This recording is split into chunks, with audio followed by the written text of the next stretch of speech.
Princess Sabina and the Musician, written by Scott Shelton, illustrated by Jennifer Erickson. Long ago, in one of the great kingdoms of ancient India, there lived a beautiful young princess named Sabina. She was the only child of the elderly King Ranak and Queen Amisha. Sabina was the sweetest of children and adored by all who knew her. When Sabina was just a child, her parents arranged for her to marry Prince Premal, who lived in another kingdom. The prince was only a few years older than Sabina, and their marriage would unite their two kingdoms forever in peace. While Sabina was still a young girl, her mother became very ill and passed away. Her father, being very lonely, fell under the spell of a much younger, wicked enchantress named Mohini and married her. Princess Sabina's new stepmother was jealous of Sabina and wanted to rule the kingdom herself one day. But the enchantress Mohini knew that Sabina was loved and protected by the gods, and that she could not do her any harm without consequences. Mohini came up with a plan to keep Princess Sabina from becoming queen. She thought that if she spoiled Sabina by giving her everything she wanted, it would destroy her kind heart and beautiful nature. If she could make Sabina spoiled and undesirable enough, the prince would not marry her, and then she would not inherit her father's empire. This way, the wicked queen could take over the kingdom without doing any harm to Sabina and creating bad karma for herself. Over the years, Sabina received everything she wanted, except a mother's love. While other children played with carved wooden animals, Sabina was given real animals for pets: peacocks, monkeys, and even baby tigers, leopards, and elephants.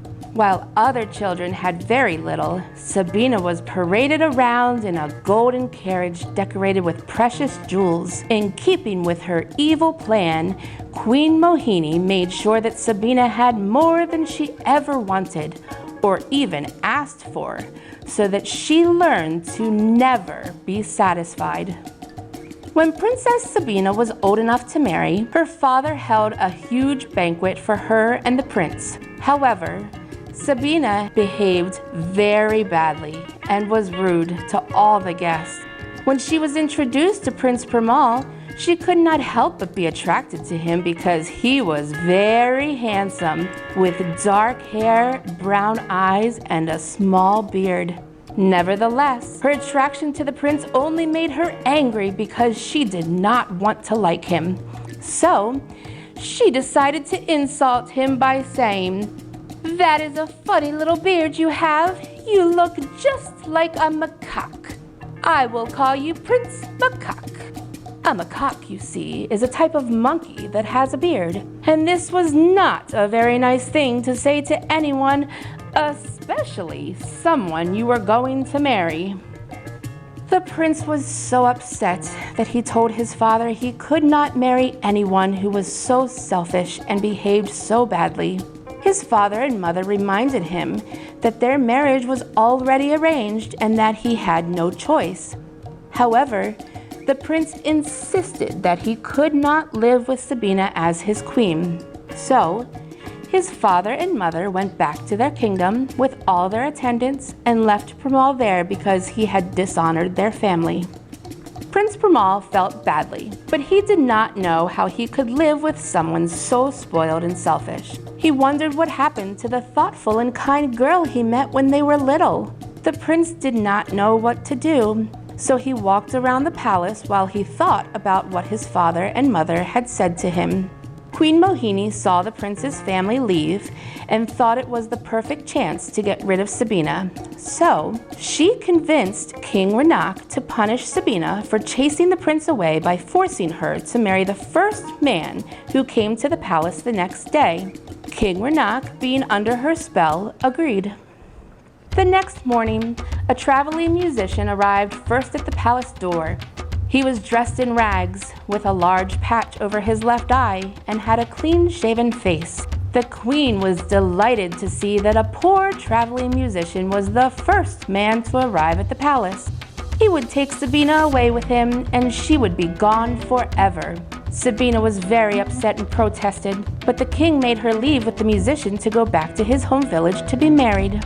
When they left the palace, Princess Sabina looked around for a carriage. Seeing none, she asked, "How are we to travel?" The musician smiled and said, "Walking, of course. Our feet are all we need." After walking all day, they stopped to camp for the night. Sabina was cold and tired, so the musician gathered wood for a fire. Sabina was afraid of wild animals, but the musician assured her that she would be safe. She drifted off to sleep while the musician sang a beautiful lullaby. Every night on the journey, the musician would gather wood, build a fire, and sing beautiful songs to help Sabina fall asleep. After several days, the musician and Sabina came to the edge of a large, majestic forest. Sabina asked to whom such a beautiful forest belonged. The musician answered, "This forest belongs to Prince Premal." "It's so beautiful!" Sabina exclaimed. The musician then began to play and sing about the wonders of the forest as they walked. As she looked around, the princess could not help but be awed by the towering trees and the animals that lived in the forest. While crossing a rope bridge over a raging river, a board suddenly broke, and Sabina fell into the river. The musician immediately jumped in and helped her swim to safety. But while they were resting by a fallen tree, a venomous spider bit the musician. He pointed to a path and told Sabina that it led to a village with a doctor who could help. Sabina had to help him walk because he became very sick and weak. When they got to the village, Sabina told the doctor what had happened. The doctor said they would need to stay there for a few days while he helped the musician get better. The doctor's wife took Sabina to a spare room where she could sleep, but it only had a bed made of straw. Sabina said she was a princess and demanded a better room, but no one believed her, so she had to make the best with what she was given. The next morning when Sabina woke, she expected to be served breakfast. However, the doctor's wife told her that she needed to help prepare the meal and taught her how to make parathas for breakfast. Sabina did not like being told that she had to help with chores. However, much to her surprise, she ended up enjoying making breakfast with the doctor's wife and children. Sabina helped with all the chores and became like a member of the family while the musician healed. After a few days of rest, the musician woke up and heard the sound of children playing outside. He looked out the window and saw Sabina happily playing with the children in the village. He smiled when he saw how joyful she was, instead of behaving like a spoiled brat. When the musician was healthy enough to travel, he and Sabina said goodbye to the doctor, his family, and all the villagers as they continued their journey to the musician's home. On their last day of travel, the musician began to gather wood to build a fire, but this time, Sabina walked along with him and helped. When they sat by the fire, Sabina unpacked some parathas she had made for their trip. The musician told her they were the best he had ever eaten. The next day, they arrived at a small cottage on a hill. When they opened the door, Sabina was startled by some mice that were running about and sparrows that were resting on the windowsill. She nervously shooed them away. From the cottage, Sabina saw the most beautiful palace she had ever seen. The musician told her it was the home of Prince Premal. Then he said he had to leave to make plans for their wedding.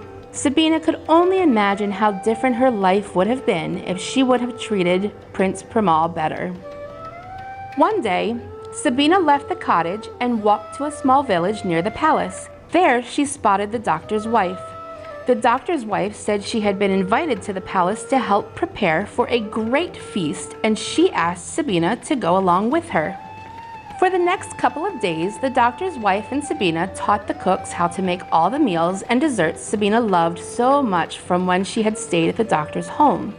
When she would return to the cottage, the musician would be there waiting to listen to her talk about her day. One day, he noticed that she was feeding crumbs to the mice that had once startled her, and the sparrows she had chased away from the windows. "There is plenty to share," she said with a smile. The next time Sabina went to the palace, she learned that they were making preparations for Prince Primal's wedding feast. She thought how beautiful the bride must look and imagined the prince dressed in his royal robes. She wanted to see everything for herself, but she didn't want the prince to see her dressed like a poor peasant. So she hid her face behind a huge tray of desserts and went to the festival hall. While she was walking with the tray, she tripped and spilled the desserts onto the floor.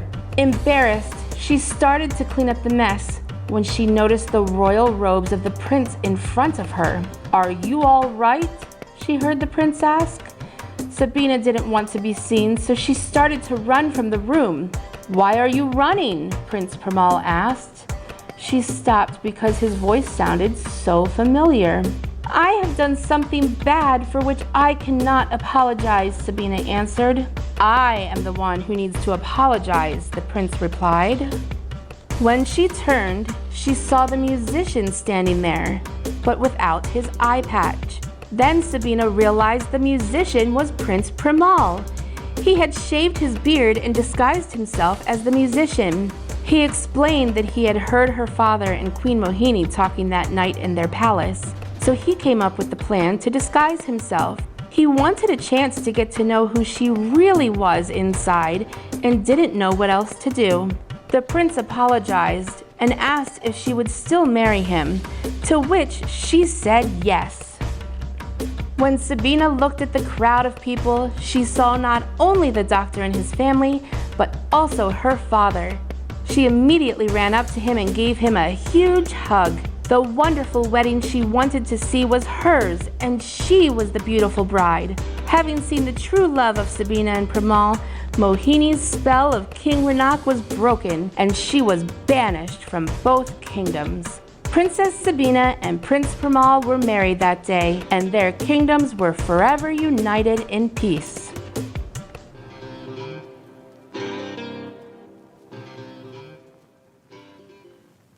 This is author Scott Shelton. I hope you enjoyed listening to and reading along with these stories originally written for my children. Please like and subscribe to my channel.